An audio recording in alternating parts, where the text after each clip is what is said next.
आज स्टूडेंट्स आपको क्या करना है कि जो गवर्नमेंट अपना बजट बनाती है, ठीक है, जब भी गवर्नमेंट अपना बजट बनाती है तो उस बजट के ऑब्जेक्टिव्स क्या होते हैं। तो today we are going to talk about objectives of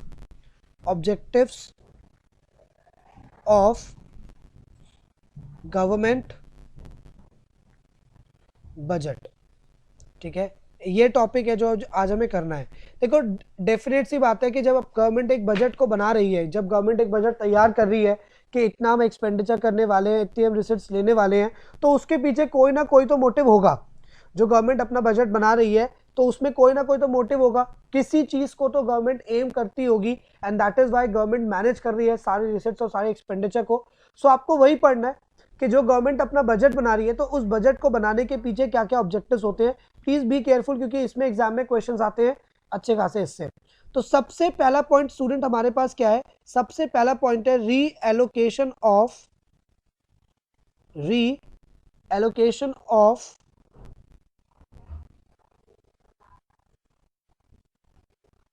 resources, ठीक है। अब देखो, री एलोकेशन ऑफ रिसोर्सेस का मतलब क्या है, इस बात को समझना। देखो, ऐसा है कि मेरी इकोनॉमी में और हर इकोनॉमी के अंदर क्या होता है, हर इकोनॉमी के अंदर रिचर लोग भी रहते हैं और पुअर लोग भी रहते हैं। तो प्राइवेट सेक्टर भी है और गवर्नमेंट का सेक्टर भी है, ठीक है। तो इकोनॉमी के अंदर क्या है, हर तरह की सर्विसेज जो है प्रोवाइड की जा रही है, राइट। हर तरह की सर्विसेज, जैसे कि मान लो मैं आपसे कहता हूं कि एजुकेशन की सर्विसेज हैं, प्राइवेट पर्सन ये एजुकेशन सर्विसेज दे रहे हैं, ठीक है। इसके अलावा हेल्थ केयर फैसिलिटीज हो गई, ये भी प्राइवेट पर्सन आपको हेल्थ केयर जो फैसिलिटीज हैं ये भी आपको दे रहे हैं।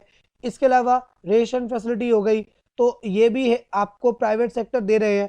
So there are different kind of services जो कि क्या हो रहा है, जो कि प्राइवेट सेक्टर ऑलरेडी प्रोवाइड कर रहा है, ठीक है। लेकिन इनका बेनिफिट अगर मैं बात करता हूं कि अगर ये सारे बेनिफिट्स अगर मैं किसको ध्यान में रख के बात करूं, प्राइवेट सेक्टर को ध्यान में रख के बात करूं स्टूडेंट्स, तो प्राइवेट सेक्टर काम तो कर रहा है, लेकिन प्राइवेट सेक्टर काम किसके लिए कर रहा है। द क्वेश्चन इज दैट कि प्राइवेट सेक्टर काम कर रहा है, तो प्राइवेट सेक्टर काम किसके लिए कर रहा है। प्राइवेट सेक्टर सर्व करते हैं केवल किसको, प्राइवेट सेक्टर केवल सर्व करते हैं आपके रिचर सेक्शन को, राइट।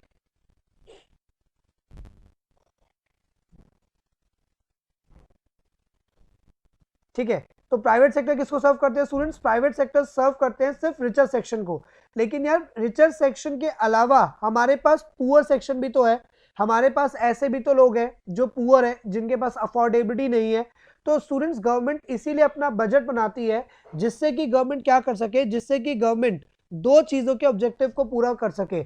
जैसे कि ऐसा है कि आप सोशल जस्टिस कर सको, सोशल जस्टिस कर सको, ठीक है। सोशल जस्टिस को करते हुए आप अपनी इकोनॉमिक प्रायोरिटीज को भूलोगे नहीं। आप ये चाहते हो कि जो अपनी इकोनॉमी है उसकी प्रायोरिटीज जो है, ठीक है, वो भी पूरी हो जाए, ठीक है। ऐसा ना हो कि इकोनॉमी की जो प्रायोरिटीज हैं वो पूरी नहीं हो रही और खाली सोशल जस्टिस हो रहा है। तो अब ऐसा कैसे होगा कि आप सोशल जस्टिस और इकोनॉमिक प्रायोरिटीज को पूरा करेंगे, इसके लिए गवर्नमेंट बनाती है बजट, ठीक है। क्योंकि देखो, जो ये रिचर सेक्शन है इनको तो सारी सर्विसेज ये वाली किसने दे दी, प्राइवेट ने दे दी, ठीक है। अब बात आती है कि जो पुअर पर्सन है उनको ये सर्विसेज कैसे अवेल होंगी।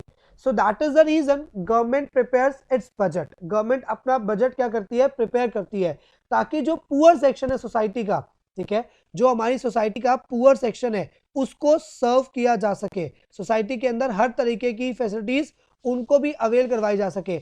इसके लिए स्टूडेंट्स जो गवर्नमेंट है वो अपने बजट में दो मेन चीजें करती है। री एलोकेशन को करने के लिए गवर्नमेंट दो मेन चीजें करती है, और वो दो चीजें क्या करती है, वो दो चीजें गवर्नमेंट करती है, टैक्स कंसेशंस देना। गवर्नमेंट क्या करेगी, टैक्स कंसेशन देगी, ठीक है, जिसे आप क्या नाम देंगे, जिसे आप या सब्सिडी भी कह सकते हैं कि सब्सिडी देगी। और दूसरा गवर्नमेंट क्या करती है, दूसरा government directly goods and services produce करती है, directly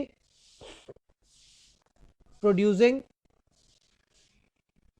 goods and services.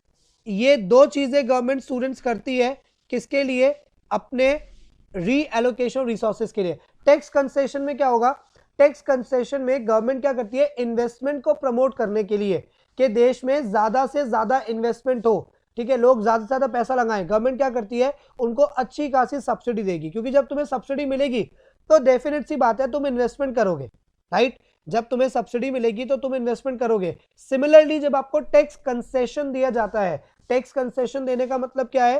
Tax concession देने का मतलब ये है कि सपोजिटली आपका जो टैक्सेशन स्ट्रक्चर था, ठीक है, वो 10% का था। गवर्नमेंट ने आपको कहा आप टेंशन मत लो, ठीक है, हम आपसे सिर्फ 5% चार्ज करेंगे। तो गवर्नमेंट बैकवर्ड रीजन्स के अंदर क्या करती है? बैकवर्ड रीजन्स के अंदर चीजों को प्रमोट करने के लिए टैक्स कंसेशन देती है। और समटाइम गवर्नमेंट यूटिलिटी सर्विसेज जैसे कि कहते हैं पावर जनरेशन हो गया, वाटर सप्लाई हो गया, लॉ एंड ऑर्डर हो गया, डिफेंस हो गया, ये सब चीजें क्या होती है? ये सब चीजें गवर्नमेंट खुद ही बना देती है, ठीक है, ताकि लोगों को ये सब चीजें सस्ते रेट पे अवेल हो सके। क्योंकि आप ये सोचो कि अगर डिफेंस जैसी चीजें, ठीक है, और सिलेंडर जैसी चीजें, ये सारी चीजें अगर प्राइवेट सेक्टर देगा तो उसके अंदर सब्सिडी नहीं होगी, तो हर इंसान उसे कंज्यूम नहीं कर पाएगा। तो रीएलोकेशन ऑफ रिसोर्सेज का मतलब यह है कि जो ऑलरेडी आपके कंट्री में हो रहा है, ठीक है, उसको इंश्योर करना कि वो जो है वो सोसाइटी के हर पर्सन तक पहुंचे। ऐसा ना हो कि खाली रिचर को वो फैसिलिटी मिले, पुअर को ना मिले। तो गवर्नमेंट इंश्योर करती है कि चाहे वो खुद बनाए, चाहे वो अलग अलग चीजों की, जैसे खादी की प्रोडक्शन करोगे तो गवर्नमेंट क्या देगी? आपको सब्सिडी देगी, ठीक है। तो ऐसी चीजें करना जिससे कि कंट्री में ज्यादा से ज्यादा प्रोडक्शन हो और उस प्रोडक्शन का बेनिफिट जो है वो सोसाइटी के हर सेक्शन को मिले। बात समझ में आ गई? स्टूडेंट बात समझ में आ गई? अरे हाँ या ना तो बोला करो यार। हाँ जी। अब देखो यहाँ पे एक कॉन्सेप्ट इवॉल्व होता है, ये वो कॉन्सेप्ट जो हमारे पास आता है उसे हम बोलते हैं पब्लिक गुड्स। एक कॉन्सेप्ट हमारे पास आता है, इस कॉन्सेप्ट को बोलते हैं public goods. What do we mean by public goods? देखो पब्लिक गुड्स आपके वो गुड्स होते हैं, ठीक है, जिसमें दो मेन फीचर देखे जाते हैं स्टूडेंट्स। दो मेन फीचर कौन से देखे जाते हैं? एक ये जो गुड्स होते हैं वो होते हैं नॉन एक्सक्लूडेबल, ठीक है, और दूसरे गुड्स कौन से होते हैं? नॉन एक्सक्लूडेबल के साथ साथ ये होते हैं नॉन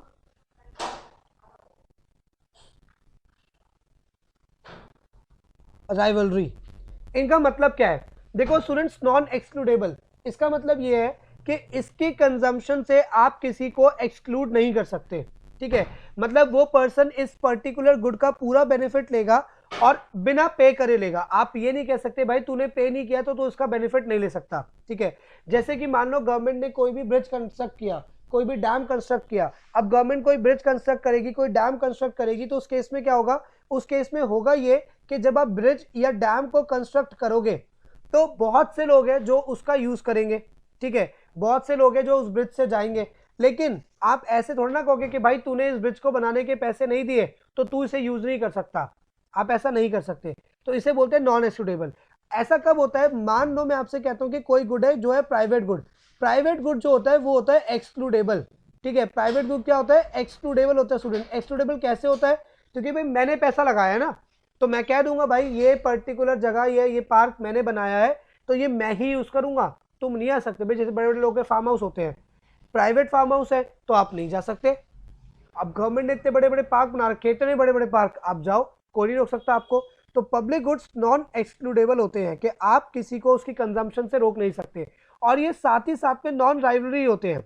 नॉन राइवलरी का मतलब क्या है? कि ऐसा नहीं है कि एक की कंजम्पशन से दूसरे के लिए कम पड़ जाएगा, ठीक है। सपोज इतनी स्ट्रीट लाइट है, अब स्ट्रीट लाइट है, आप स्ट्रीट लाइट के नीचे खड़े हो, तो ऐसा थोड़ा ना कि मेरे को रोशनी मिलना कम हो जाएगी कि भाई ये स्ट्रीट लाइट के नीचे खड़ा था तो मुझे नहीं मिल रही। तो ये नॉन राइवलरी होते हैं। एक की कंजम्पशन से दूसरे की कंजम्पशन से पे इसमें कोई हार्म नहीं होता। कुतुब मीनार है, आप देख के आ गए तो थोड़ा ना छोटा हो जाएगा कि मैं देखने जाऊंगा तो मुझे दिखाई देगा क्योंकि आप देख के आ गए थे, आप उसे कंज्यूम कर चुके तो मैं नहीं कर सकता। तो पब्लिक गुड्स स्टूडेंट्स मोस्टली क्या होते हैं? नॉन एक्सक्लूडेबल और नॉन राइवलरी। नॉन एक्सक्लूडेबल का मतलब है आप एक की कंजम्पशन से दूसरे की कंजम्पशन जो है उसके लिए कम नहीं पड़ते, और दूसरे एक की कंजम्पशन अगर उसने पे नहीं भी किया तो भी वो उस चीज को कंज्यूम कर सकता है, ठीक है। ये बात क्लियर होगी? पहला ऑब्जेक्टिव क्लियर है। इनली दो चीजें हैं हमारे पास रीएलोकेशन ऑफ रिसोर्सेज में, और वो क्या है? एक है टैक्स कंसेशन और सब्सिडी, दूसरा क्या है? Directly producing goods and services. Clear है? आगे बात करते हैं। देखो सेकेंड ऑब्जेक्टिव जो गवर्नमेंट बजट का होता है वो क्या रहता है? वो होता है रीडिस्ट्रीब्यूशन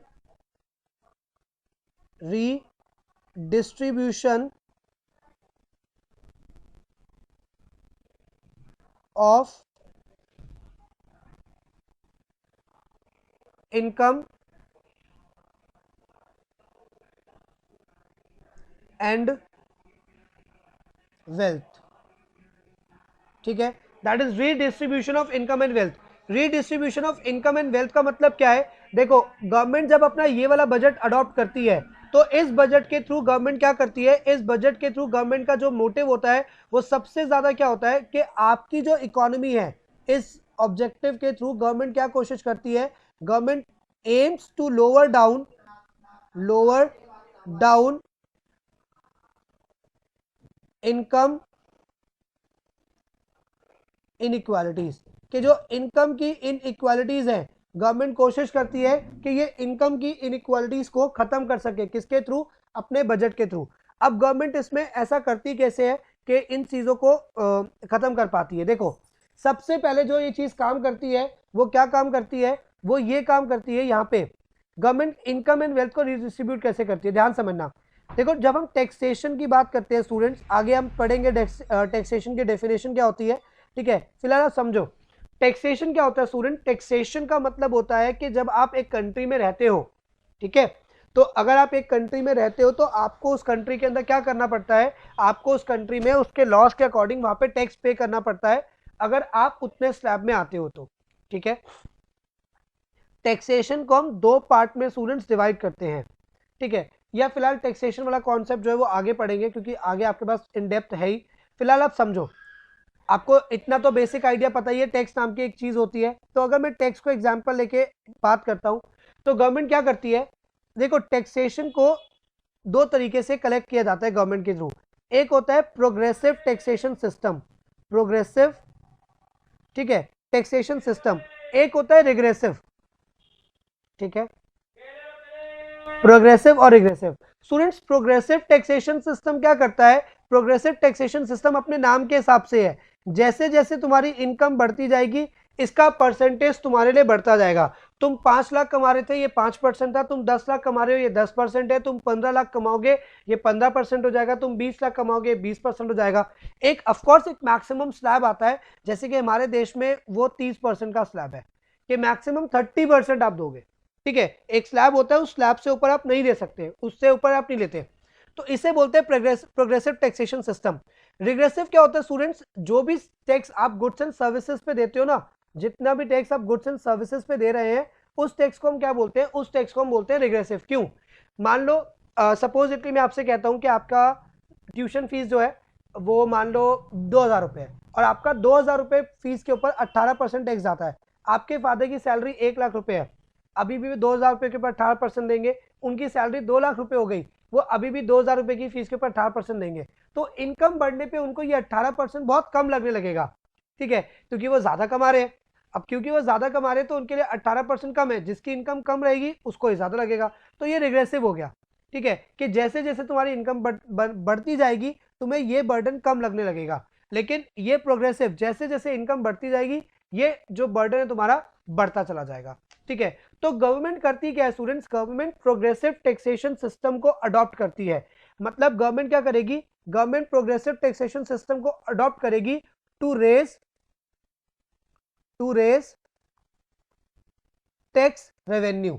गवर्नमेंट टैक्सेशन सिस्टम में से टैक्स रेवेन्यू को बढ़ाने के लिए क्या करेगी, प्रोग्रेसिव टैक्सेशन सिस्टम को रेज कर लेगी।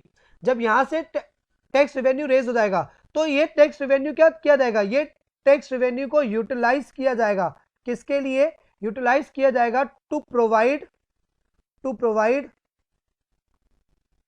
Subsidy for poor section. ठीक है, जो आपका पुअर सेक्शन है उसको सब्सिडी देने के लिए क्या किया जाएगा, उसको सब्सिडी देने के लिए गवर्नमेंट क्या करेगी, गवर्नमेंट सब्सिडी देने के लिए यहां से टैक्स लेगी। So that is how government is redistributing income and wealth. मतलब ये जो रिचर है इनकी वेल्थ का एक पोर्शन लिया जाएगा और उसकी पोर्शन को सब्सिडीज के तौर पे पुअर को दिया जाएगा, सो दैट इन दोनों की जो कंजम्पशन के स्टैंडर्ड है स्टूडेंट वो क्या हो सके, वो बराबर किए जा सके। ठीक है, बात समझ में आ गई? ओके, आगे बात करते हैं थर्ड ऑब्जेक्टिव की। थर्ड ऑब्जेक्टिव स्टूडेंट्स हमारे पास रहता है गवर्नमेंट बजट का इकोनॉमिक स्टेबिलिटी। थर्ड ऑब्जेक्टिव हमारे पास क्या है गवर्नमेंट बजट का? Economic stability. देखो स्टूडेंट्स, इकोनॉमिक स्टेबिलिटी से मेरा मतलब क्या है? हर इकोनॉमी क्या करती है students? Every economy has to face business cycles.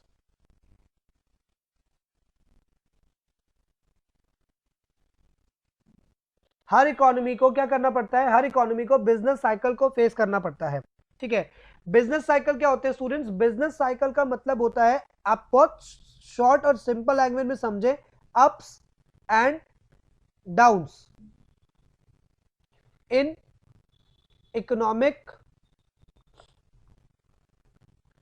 Activities. Okay, जितना भी इकोनॉमिक एक्टिविटीज में अप्स एंड डाउन्स आते हैं देश के अंदर, उसे हम क्या बोलते हैं स्टूडेंट्स? उसे हम बिजनेस साइकिल बोलते हैं। समटाइम बिजनेस बहुत बूम पे चल रहे होते हैं, समटाइम बिजनेस बहुत डाउन हो जाते हैं, जैसे कि अभी कोविड की वजह से ऑलमोस्ट सारे बिजनेस डाउन हो गए। ठीक है, तो ये फेज हो गया किसका? रिसेशन का फेज हो गया। ठीक है, समटाइम क्या होता है, बिजनेस बिल्कुल बूम पे चल रहे होते हैं, बहुत फ्लरिश कर रही होती है इकोनॉमी, तो ऐसे साइकिल्स आते रहते हैं। ये बिजनेस साइकिल की वजह से स्टूडेंट होता क्या है? बिजनेस साइकिल की वजह से हर इकोनॉमी को फेजेस से गुजरना पड़ता है, जिसमें दो सबसे मेन फेजेस होते हैं, जिन्हें हम बोलते हैं इन्फ्लेशन और जिन्हें हम बोलते हैं डिफ्लेशन। ठीक है, आप इन्फ्लेशन को ऐसा समझो कि यहां पे जो मनी सप्लाई होती है वो बहुत ज्यादा होती है। आपके पास इन्फ्लेशन के टाइम पे जो मनी सप्लाई रहती है देश के अंदर वो बहुत ज्यादा रहती है। मतलब इन्फ्लेशन के टाइम पे लोगों के पास बहुत पैसा होता है, बहुत पैसा। ठीक है, जिसकी वजह से जो जनरल प्राइस लेवल होते हैं चीजों के, वो क्या हो जाते हैं? जनरल प्राइस लेवल वो बढ़ जाते हैं, क्योंकि लोगों के पास पैसा बहुत है, और पैसा बहुत होने की वजह से वो डिमांड जो है वो बहुत ज्यादा करते हैं। तो जब डिमांड बहुत ज्यादा करेंगे तो इन्फ्लेशन हो जाएगा। डिफ्लेशन के अंदर क्या होता है? डिफ्लेशन इसका रिवर्स होता है। डिफ्लेशन एक टाइम पीरियड होता है जिसके अंदर लोगों की जो डिमांड होती है, विच मीन्स कंट्री की डिमांड, एग्रीगेट डिमांड, वो बहुत कम होती है, क्योंकि लोगों के पास मनी नहीं होती, इस केस में पैसा नहीं होता, बहुत वल्नरेबल सिचुएशन हो जाती है डिफ्लेशन। अब ज्यादा इन्फ्लेशन भी अच्छा नहीं, ज्यादा डिफ्लेशन भी अच्छा नहीं, और डिफ्लेशन ज्यादा क्या, डिफ्लेशन तो स्टूडेंट्स बिल्कुल भी अच्छा नहीं होता, क्योंकि जब देखो देश में पैसा है, ठीक है, डिमांड बहुत ज्यादा है, तो समझ में आता है, चलो ठीक है, लेकिन डिफ्लेशन का मतलब क्या हो गया? सिचुएशन वल्नरेबल है, जैसे कोविड की वजह से हो गया, वल्नरेबल होगी, पैसा ही नहीं है, लोग भूखे मर रहे हैं, तो इसलिए डिफ्लेशन अच्छा नहीं होता कभी भी। अब गवर्नमेंट का काम क्या होता है स्टूडेंट्स? गवर्नमेंट का काम होता है इस चीज को एंश्योर करना, सो दैट योर एग्रीगेट डिमांड जो है, योर एग्रीगेट डिमांड जो रहे वो क्या रहे? दैट मस्ट बी स्टेबल, ना वो बहुत ज्यादा हो जाए ना वो बहुत कम हो जाए, क्योंकि अगर ज्यादा हो जाएगा तो, अगर एग्रीगेट डिमांड ज्यादा हो गया तो it will lead to inflation, अगर एग्रीगेट डिमांड बहुत कम हो गया तो it will lead to deflation. So economy में गवर्नमेंट का काम क्या होता है? टू मेक श्योर कि ये जो एडी है वो स्टेबल रहे। अब आप सोचो कि ये कैसे हो सकता है, गवर्नमेंट ऐसा कैसे कर सकती है? गवर्नमेंट सिंपल सी बात एक काम कर सकती है, during the case of inflation, inflation के टाइम पे गवर्नमेंट को पता है लोगों के पैसा बहुत ज्यादा है, डिमांड बहुत ज्यादा कर रहे हैं, इनके डिमांड को कैसे रोका जाए? इस केस में इन्फ्लेशन के टाइम पे गवर्नमेंट क्या करती है स्टूडेंट्स? गवर्नमेंट अपने टैक्स को बढ़ा देती है। ठीक है, टैक्स परसेंटेज बढ़ा देती है। जब आप ज्यादा से ज्यादा टैक्स दोगे, ठीक है, तो ऑटोमेटिकली क्या होगा? ऑटोमेटिकली आपकी परचेजिंग पावर कम हो जाएगी। परचेजिंग पावर अगर आपकी कम हो गई तो इसका मतलब क्या? परचेजिंग पावर कम होने का मतलब है तुम डिमांड कम कर पाओगे। तो गवर्नमेंट इस केस में स्टूडेंट्स क्या करती है? टैक्स को बढ़ा देती है और सब्सिडी कम कर देती है, जिससे कि ऑटोमेटिकली एग्रीगेट डिमांड क्या हो जाता है? कम। और डिफ्लेशन में गवर्नमेंट ऑफ कोर्स इसका उल्टा करेगी। डिफ्लेशन में गवर्नमेंट क्या करती है? टैक्स कम करती है, क्योंकि लोगों के पास पहले ही पैसा नहीं है। ठीक है, तो टैक्स ज्यादा करेंगे दिक्कत हो जाएगी, और क्योंकि लोगों के पास पैसा नहीं है कंज्यूम करने के लिए, तो गवर्नमेंट इस केस में अच्छी खासी सब्सिडीज प्रोवाइड करती है। ठीक है, सो इस तरीके से इन्फ्लेशन और डिफ्लेशन के टाइम पे गवर्नमेंट क्या करती है स्टूडेंट्स? गवर्नमेंट अपने बजट को, अब बजट कैसे? यहाँ बजट का क्या रोल है स्टूडेंट, मैंने आपको कल समझाया था लास्ट क्लास के अंदर कि जब हम बात करते हैं बजट की तो सबसे बड़ी चीज, दो चीजें आपके दिमाग में आनी चाहिए। वो क्या आनी चाहिए? टैक्स और सब्सिडी। ठीक है, क्योंकि गवर्नमेंट अपने बजट में सबसे बड़ा जो काम करती है वो टैक्सेशन, बड़ा रेवेन्यू, और एक्सपेंडिचर तो खैर बहुत सारे हैं। ठीक है, तो इसे, इस तरह के बजट को जब गवर्नमेंट पहले से इस बात को देखती है जिसमें हम टैक्स ज्यादा लेंगे और सब्सिडी कम देंगे, तो उस तरह के बजट को जो गवर्नमेंट अडॉप्ट करती है स्टूडेंट, उसे कहा जाता है सरप्लस बजट। क्योंकि आपको देख के ही पता चल जाएगा कि सरप्लस है। कैसे? आप अर्न ज्यादा कर रहे हो, खर्च कम कर रहे हो, मतलब आप सरप्लस में हो। तो एक ऐसा बजट जिसके अंदर टैक्स ज्यादा होता है, सब्सिडी कम होती है, उस तरह के बजट को स्टूडेंट सरप्लस बजट कहा जाता है। जबकि एक ऐसा बजट जिसमें आपके पास टैक्स कम रहता है और सब्सिडी ज्यादा रहती है, तो उसे क्या कहा जाता है स्टूडेंट्स? उसे गवर्नमेंट की, मतलब जब आप केस पढ़ते हैं तो इसे क्या कहा जाता है? इसे कहा जाता है डेफिसिट बजट। एग्जाम में क्वेश्चंस आते हैं इसके ऊपर, हमारे पास काफी सारे क्वेश्चंस क्या आते हैं कि भाई इस तरह का बजट है, उस तरह का बजट है, तो ये बताओ उसका इंपैक्ट क्या होगा। इकोनॉमी में इन्फ्लेशन है, डिफ्लेशन है, तो गवर्नमेंट को सरप्लस बजट यूज करना चाहिए, गवर्नमेंट को डेफिसिट बजट यूज करना चाहिए, किस तरह का बजट यूज करना चाहिए। सो इस तरीके से गवर्नमेंट क्या करती है स्टूडेंट? इकोनॉमी के अंदर स्टेबिलिटी को मेंटेन करती है। क्लियर? नेक्स्ट बात करते हैं, गवर्नमेंट अपना बजट क्यों मतलब मेंटेन करती है। गवर्नमेंट अपना बजट इसलिए बनाती है ताकि गवर्नमेंट का एक ऑब्जेक्टिव पूरा हो सके student, which is the objective of, और the main objective which is economic growth. हमारे देश की ग्रोथ होनी चाहिए। ग्रोथ होने का मतलब क्या है students? By growth we mean कि आपकी कंट्री का जीडीपी बढ़ना चाहिए। इतना मैक्रो पढ़ने के बाद आपको समझ में आ ही गया होगा कि गवर्नमेंट का जो मेन मोटिव होता है वो जीडीपी बढ़ाने का होता है। तो अब कंट्री की इकोनॉमिक ग्रोथ कैसे होगी? हम अपनी इकोनॉमिक ग्रोथ को गवर्नमेंट अपने बजट के थ्रू कैसे मतलब स्टिमुलेट कर सकती है? अगेन वही बात, by providing by providing by providing tax rebates and incentives for productive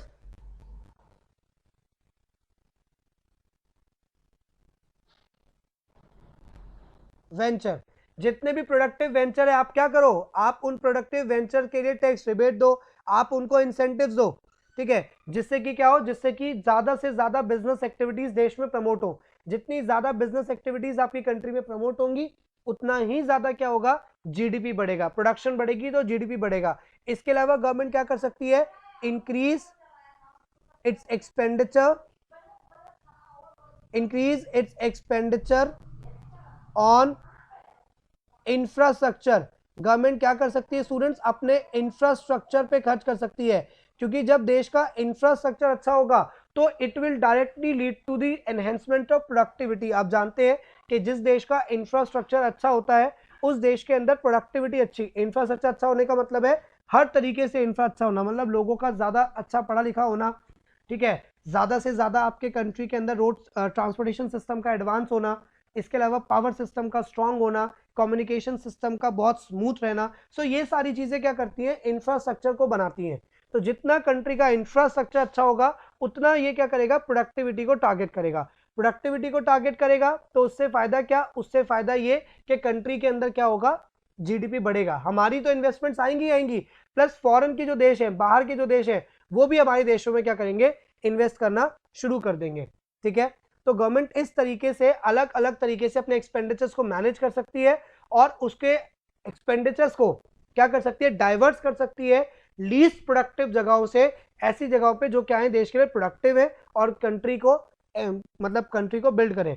अब यहाँ पे ना एक पॉइंट आएगा कैपिटल एक्सपेंडिचर का, मैंने वो अभी लिखा नहीं क्योंकि अभी आपने कैपिटल एक्सपेंडिचर पढ़ा नहीं है। जब हम आगे पढ़ लेंगे तब आप उसको अपने आंसर में ऐड कर सकते हो कि increase its expenditure on capital goods. ठीक है, और government should raise its capital expenditure, आप लिख सकते हो, आगे जब पढ़ोगे तब लिखना, अभी आपको नहीं पता तो इससे भी इग्नोर करो उस पॉइंट को। नेक्स्ट, गवर्नमेंट स्टूडेंट्स बजट क्यों बनाती है? गवर्नमेंट का बजट बनाने का एक मोटिव होता है, that is to management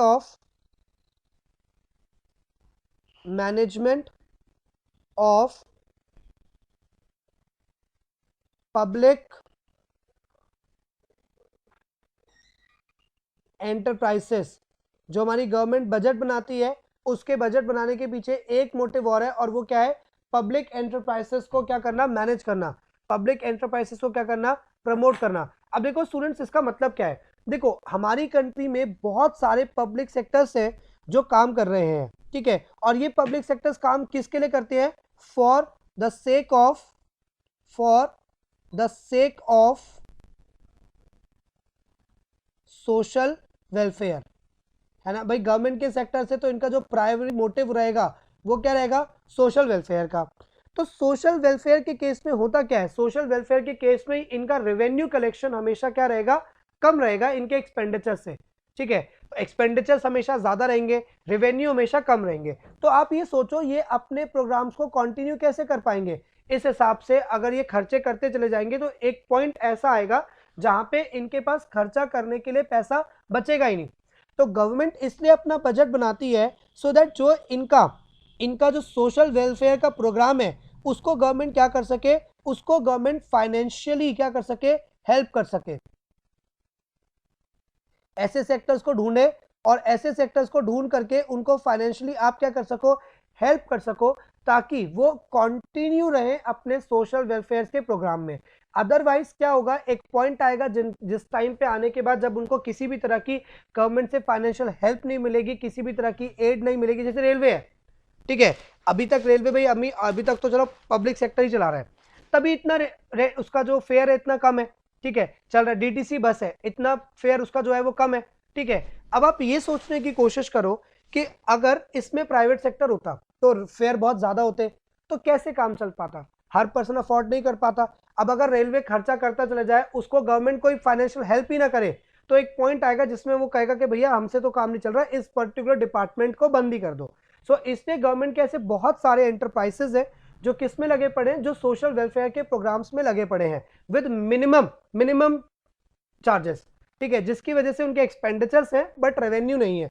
so government अपना बजट बनाती है जस्ट टू मेक एंश्योर कि इनको टाइमली फाइनेंशियल हेल्प दी जा सके, सो दैट ये क्या कर सके, ये अपने लेवल पे जाकर के अदर सब लोगों को सर्व कर सके। एंड स्टूडेंट्स, लास्ट जो हमारा पॉइंट है वो आपने पहले ही पढ़ लिया, बट आपके बजट में बुक्स में आपको अलग से एक पॉइंट बना के दे रखा है, तो मैं समझा देता हूं, that is reducing regional disparities, ठीक है। मैंने अभी आपको समझाया कि गवर्नमेंट को करना क्या चाहिए, गवर्नमेंट को बैकवर्ड रीजन्स के अंदर प्रोडक्शन को क्या करना चाहिए, एनकरेज करना चाहिए, मतलब फर्म्स को, इंडस्ट्रीज को ये करना चाहिए कि भैया उनको कैसे भी करके डाइवर्स करो, किसके टूवर्ड्स, बैकवर्ड रीजन के टूवर्ड्स। क्योंकि देखो शहरों में तो ऑलरेडी इंडस्ट्रीज बहुत है एंड इनकम के सोर्सेज बहुत है, तो यहां तो कोई प्रॉब्लम नहीं आती, बट गांव वगैरह में क्या होता है, गांव वगैरह में, रूरल पार्ट में, वहां पे इंडस्ट्रीज ना है ना जाना चाहती, क्योंकि उनको पता है कि रॉ मटेरियल इजीली नहीं मिलेगा, ठीक है, मार्केट के पास नहीं होंगे, ट्रांसपोर्टेशन बढ़ जाएगा, तो उनको लगता है कॉस्टिंग बढ़ेगी, तो कॉस्टिंग बढ़ेगी तो जाके फायदा क्या। सो गवर्नमेंट क्या करती है, रीजनल डिस्पैरिटीज को रिड्यूस करने की कोशिश करती है, by what, by encouraging productive units, ठीक है, to establish their units in backward regions, ठीक है, कि तुम बैकवर्ड रीजन में काम करो। भाई तुम बैकवर्ड रीजन में काम करोगे तो वो कहते हैं हम कर तो लेंगे, हमारा क्या फायदा। गवर्नमेंट कहती है मैं तुम्हें टैक्स रिबेट्स दूंगी, ठीक है, इसके अलावा मैं तुम्हें क्या दूंगी, मैं तुम्हें सब्सिडी प्रोवाइड करूंगी किसी भी तरीके से, ठीक है। मतलब गवर्नमेंट आपको अलग अलग तरीके से इंसेंटिवाइज करती है जस्ट टू मेक इनश्योर कि आप बैकवर्ड एरियाज में भी जाके प्रोडक्शन करें, so that your backward as well as your rural, ठीक है, रूरल और आपका अर्बन दोनों एरियाज इक्वल लेवल पे ग्रोथ करें। अदरवाइज जो ग्रोथ होगी वो लॉपसाइडेड हो जाएगी, मीनिंगलेस हो जाएगी, क्योंकि ये तो वही बात हो गई कि मैंने क्या किया, मैं दो बच्चे थे, दो में से एक को बहुत ज्यादा पढ़ा दिया, एक को वैसा ही छोड़ दिया। अगर आप चाहते हो कि प्रॉब्लम जो है वो रूट कॉज से खत्म हो, तो रूट कॉज से खत्म होने के लिए उसके रूट का मतलब बैकवर्ड रीजन, रूरल पार्ट्स, उन पे जाना पड़ेगा। So these all are the objectives of government budget. Exam में जब हमारे क्वेश्चन आते हैं तो क्या होता है कि एक पर्टिकुलर केस स्टडी दे देंगे और आपसे ये पूछेंगे कि आप ये बताएं कि इस पर्टिकुलर केस स्टडी में कौन सा ऑब्जेक्टिव गवर्नमेंट जो है पूरा करना चाहती है, ठीक है। तो इसलिए एक एक पॉइंट को दोबारा से ध्यान से पढ़ना, सो दैट ये आपको डाउट ना रहे कि किस तरीके से कोई ऑब्जेक्टिव पूछा जाएगा, ठीक है। Is that clear?